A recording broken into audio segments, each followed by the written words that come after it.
কয়েকদিন থেকেই মিডিয়াতে যে নিউজগুলি প্রচার করছে আপনারা একটু খেয়াল করবেন। আপনারা সবসময় ওই নিউজের যে ফটোকার্ড সেইটা দেখেন, কিন্তু নিউজের ভিতরে যে লিঙ্ক, নিউজের ভিতরে কি লেখে সেগুলি আপনারা দেখেন না।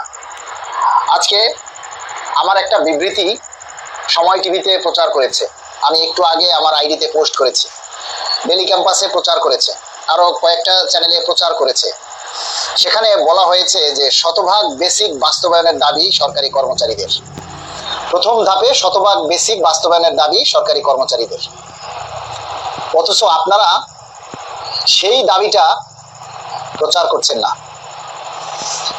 আরে ভাই, সরকারকে একটা চাপ সৃষ্টি করতে হবে সরকারের প্রতি, যে আমরা শতভাগ বেসিক চাই।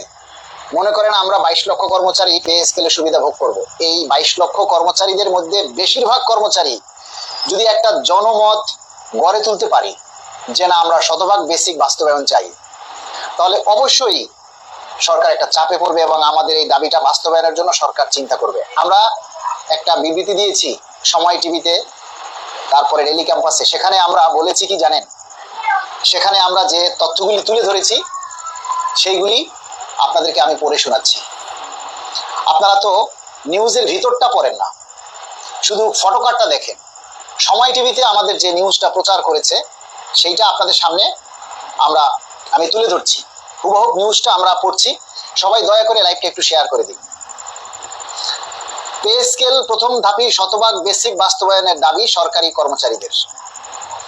নবম পে স্কেল বাস্তবায়নের উদ্যোগ নেয় সরকারকে ধন্যবাদ ও কৃতজ্ঞতা জানিয়েছেন বাংলাদেশ সরকারি কর্মকর্তা কর্মচারী কল্যাণ সমিতি। তবে প্রথম ধাপে শতভাগ বেসিক বাস্তবায়নের দাবি জানিয়েছে সংগঠনটি। রোববার 31শে মে মানে আজকে সংগঠনের আহ্বায়ক আব্দুল মালেক মানে আমি নিজে ও সদস্য সচিব আশিকুল ইসলামের পাঠানো এক সংবাদ বিজ্ঞপ্তিতে এই তথ্য জানানো হয়েছে। কি তথ্য দিয়েছি? 11 বছরে কর্মচারীদের বেতনের কোনো মৌলিক পরিবর্তন হয়নি জানিয়ে বিজ্ঞপ্তিতে বলা হয় দ্রব্যমূল্য বেড়েছে আকাশচুম্বী। এ অবস্থায় বাজার মূল্য সব কর্মচারীর ক্রয় ক্ষমতার বাইরে, যার কারণে বহু কর্মচারী বাঁচার তাগিদে চাকরির ফাঁকে বাড়তি কাজ করতে বাধ্য হচ্ছেন, যা নিজের জন্য লজ্জাজনক। নেতারা বলেছেন, শোনা যাচ্ছে তিন ধাপের প্রথম ধাপে বেসিকের 50% বাস্তবায়ন হবে 1 জুলাই থেকে। যদিও সরকারের পক্ষ থেকে এর আনুষ্ঠানিক কোনো বিবৃতি আমরা পাইনি, তথাপি সেই হিসাবেই যদি সরকার পে স্কেল বাস্তবায়নের দিকে আগায় এবং 50% এর প্রথম ধাপেই যদি 15% বিশেষ ভাতা প্রত্যাহার করে নেওয়া হয়, তাহলে একজন নিম্ন গ্রেডের কর্মচারীর যে বেতন বাড়বে তাতে 1 সপ্তাহেরও বাজার হবে না। ফলে যেই অভাব সেই অভাবই থেকে যাবে, শুধু দ্রব্যমূল্যের দাম বাড়বে।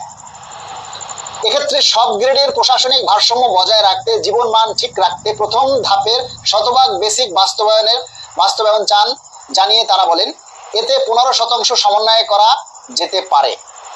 অর্থাৎ প্রথম ধাপে যদি শতভাগ বেসিক বাস্তবায়ন করা হয় তাহলে সেখান থেকে 15% যে বিশেষ ভাতা সেটা সমন্বয় করা যেতে পারে। পরবর্তীকালে দেশের অর্থনৈতিক অবস্থা বিবেচনা করে ভাতাগুলোকে 2 ধাপে বাস্তবায়ন করা যেতে পারে। যেহেতু ভাতার মধ্যে একটা বড় অংশ হচ্ছে বাসা ভাড়া, সেটা দ্বিতীয় ধাপে দিয়ে তৃতীয় ধাপে অন্যান্য ভাতা বাস্তবায়ন করা যায়। এতে কর্মচারীরাও ক্ষুব্ধ হবে না, দেশের উপরেও চাপ কম পড়বে। তারা আরো বলেন, শতভাগ বেসিক বাস্তবায়ন না করে 15% বিশেষ ভাতা প্রত্যাহার বা সমন্বয় করা হবে এক প্রকার আত্মঘাতী সিদ্ধান্ত, এবং এর ফলে পে স্কেল দেওয়ার পরও কর্মচারীদের মধ্যে তীব্র অসন্তোষ ও ক্ষোভের সৃষ্টি হবে। একটা পে স্কেলের সুবিধা ভোগ করবে কর্মকর্তা কর্মচারীরা 5 বছর, সেখানে 11 বছর পর নবম পে স্কেল বাস্তবায়ন হতে যদি 3 বছর সময় লাগে, তাহলে পরবর্তী পে স্কেল হবে কত বছর পরে? প্রশ্ন থাকতেই পারে। 3 বছর ধরে পে স্কেলের ধাপে ধাপে বাস্তবায়ন হলে ব্যবসায়ীরা প্রতি ধাপকে কেন্দ্র করে বারবার দ্রব্যমূল্য বৃদ্ধির সুযোগ পাবে দাবি করে তারা বলেন, অল্প সময়ে পে স্কেল বাস্তবায়ন হলে দ্রব্যমূল্য কম বৃদ্ধি পাবে। সুতরাং এক পর্যায়ে পে স্কেলের বর্ধিত বেতন বৃদ্ধির চাইতে দ্রব্যমূল্যের দাম বেশি হয়ে যাবে, যার কারণে বেতন ও দ্রব্যমূল্যের মধ্যে সামঞ্জস্য না থাকায় কর্মচারীরা আবারও চরম বিপর্যয়ের মধ্যে নিপতিত হবে, যা কাম্য নয়। বিষয়টি বিবেচনা করার জন্য সরকারের দৃষ্টি আকর্ষণ করেন নেতারা।